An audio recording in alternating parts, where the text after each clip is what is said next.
the idea is that the nanotechnology enables diagnosis to get a lot better, diagnosis where it needs to be diagnosed, and it also gets a lot better in targeting drugs directly to the place where they need to go.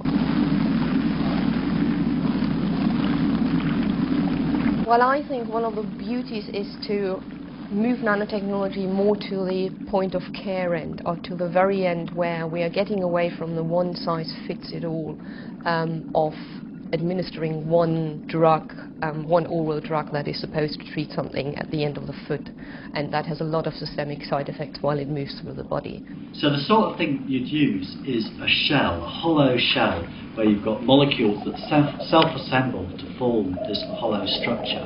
Then the drug molecules you have to get in the middle. Now, you've got to get the shell to be robust, it's got to be physically robust so it doesn't break apart. But it's got to have a coating on it that stops the body recognising it. And what you do for that is that you put a little layer of hairy molecules, like kind of hairy coat, that stops proteins sticking to it and stops the body recognising it in that way. These are called stealth liposomes, some of the ones that are used already, because they're kind of this stealth characteristic. The problem is to get a drug molecule, and the drug molecule is probably going to be very toxic, particularly if it's an anti-cancer drug. These are very nasty chemicals. You've got to get that chemical, you've got to get those molecules, you've got to wrap them up in a container, you've got to put them in the body, you've got to have that container not be recognised by the body's defence system, so it's got to slip through the defences unseen. And then when it gets to its target, it's got to be able to release the molecule so it can do its job. You'd like the vehicle to break up, releasing its payload when it gets to the place where it's needed. So, for example, an anti-cancer drug, when it gets to the tumour, you'd like it to break up there.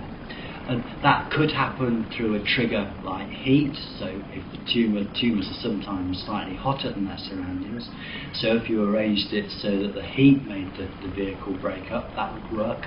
Another thing that people are trying is using light. So if you illuminated the tumour from outside with a laser, then that light could trigger the vehicle to break up.